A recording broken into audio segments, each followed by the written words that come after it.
How different did Godzilla and Kong look in the early stages of CGI? What challenges did Alexander Skarsgård face filming the underwater scenes? And what's the hidden meaning of the kaiju growling? Hi, I'm Clive. Let's dive into the ultimate clash of the Titans. The Lego Monsters. Let's be real here. When you see a blockbuster on screen, you don't fully appreciate all the infinite versions and tweaks that went into making it happen. Much like school essays, the first draft is never the final effort. Well, hopefully not. In the same way, Godzilla vs. Kong was a project that took years to put together and get right, including the final designs for the dueling monsters. For Julian Dennison, there was a split second when he felt a little unsure about what he'd gotten himself into.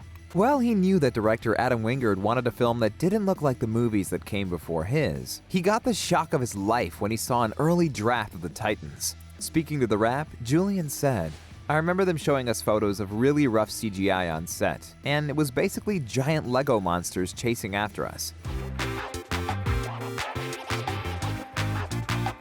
Hey, look, Lego monsters sound like something we all need to play with, but Julian learned that patience is a virtue, and once he saw what Weta Digital had created, he had his mind blown by what they'd done. Even so, it was still tough for him and his co-stars to act alongside these titans before they'd seen them, and we'll be covering some of their other challenges a little bit later. Learning sign language. One of the standout stars in the movie is Kaylee Hoddle, who communicates with Kong using sign language. Like her character in the film, Kaylee is deaf in real life. While she communicates through a sign language interpreter for interviews and media appearances, one of her co-stars made the effort to learn American Sign Language to connect with her on a more personal level. Alexander Skarsgård might not sign with Kaylee in the film. In fact, it's a bit of a recurring joke, but he wanted to be able to communicate with her in between scenes and to get to know her better. And he can't praise his co-star's prodigious talent enough, telling Junkie, "It's her first movie. It's fascinating how comfortable she is in front of the camera and how quickly she takes notes from the director Adam. He'll explain something and she'll be like, got it, then she'll just do it." Undoubtedly, Kaylee's casting is a step in the right direction for Hollywood and opens up opportunities for better representation of deaf actors in blockbusters. And it's great to see that Alexander put in the effort to get to know his co-star better. What a guy, right? The expansive environment trick. In the beginning of the film, we see Kong hanging around on Skull Island until we realize it's all just an illusion and he isn't actually home. It's kind of a metaphor for the film's environments in general. While it might look sprawling and vast, it actually isn't. In fact, most of it was filmed in front of giant green screens. A bulk of the production took place on large practical sets with markers being used for the actors to know where they need to go. But the rest of the scenery was enhanced by the VFX team in post. Interestingly, the final act that features the big bruising battle between the two titans in the city was also entirely CGI. But the team wasn't just given free rein of how it should look. Instead, they had to model everything on the actual city so that it could look authentic and true to the real-life thing. It makes sense though, since there's no way that Warner Brothers could afford to pay for all the collateral damage that Godzilla and Kong cause as they battle. Well, they certainly had us fooled by this true-to-life CG version of it. Can you spot the locations in the film that are actually real, though? Let us know in the comments, and we'll compare notes. Godzilla versus a tennis ball? For most films that require CGI creatures, there's often an actor dressed in a mocap suit hopping around and giving the actors something to react to.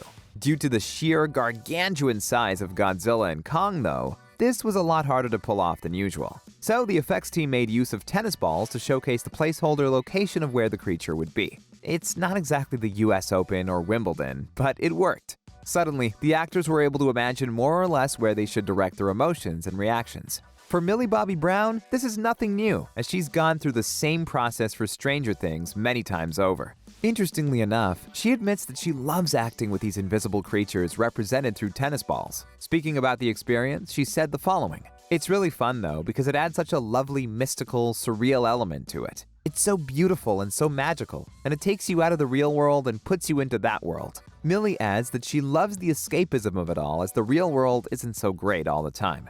But tennis balls weren't the only technique used by the filmmakers to represent the creature's positioning. In fact, there was a much simpler method that actually proved incredibly effective on set. And we'll be covering that next. A little bit of laser focus. So, we all know about the tennis balls being the true actors for Godzilla and Kong, but what did the VFX team do to convey the monsters moving across the screen? Popular to contrary belief, they didn't throw tennis balls at each other. But that does sound like fun, doesn't it? The actual answer is much simpler and involved two important things: preparation and a laser pointer. Before every scene, the director took the actors through the plan for the scene, showcasing storyboards of where the monsters would be around them, and where they'd land up in the end. In real time, the filmmaking team used a laser pointer to show where the monsters were quote-unquote going and moving from. This gave the likes of Millie the opportunity to get a visualized idea of what to do and where not to go. As revealed by her in a recent interview, director Adam Wingard wasn't against improv on the set either. So the actors were able to react naturally and in the moment to these events. And some of their improvised reactions ended up in the final cut of the film. Between the tennis balls and laser pointers, it seems like the actors were pretty clued up on what should be happening around them. Pretty different from these times, right? Going under. Oh, when it comes to being underwater, Godzilla is in his natural element. But for Kong? Not so much. Despite this, the honor of the best underwater scenes belongs to the human actors here. The filmmakers really pushed the boundaries of what's possible and actually didn't use many special effects for Alexander's big heroic moment. Just check it out.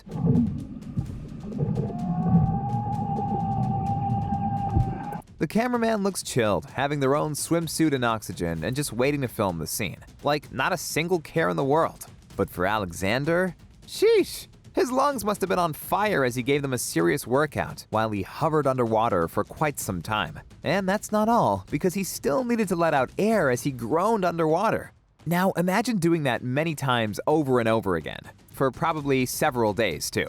By the time you're done with this scene, you don't even want to look at water. Also, doesn't this look incredibly cold? Like, you just know everyone needed a hot shower after filming this. Even so, the scene came out quite remarkable and made for some great tension and action on the big screen. But has anyone asked James Cameron what he thinks of it? He's literally become the master of underwater filmmaking. Seriously. The growling noises.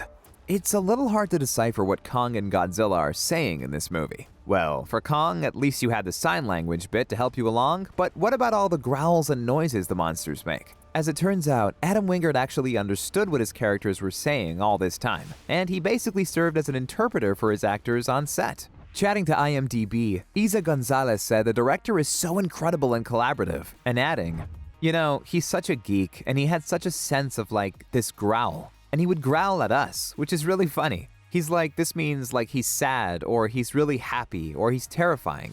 While it sounds quite funny, Adam is also an ace at film scoring, so he understands the importance of sound and sound effects to the overall mood of a movie. And if you pay close attention to the film, you can actually tell which growls signify different emotions from the characters. Although, it isn't too hard to spot when Godzilla or Kong are spitting mad here. Still, it's remarkable to see everything that the director has managed to achieve in this movie and how he pushed the franchise forward in ways we've never seen before, right?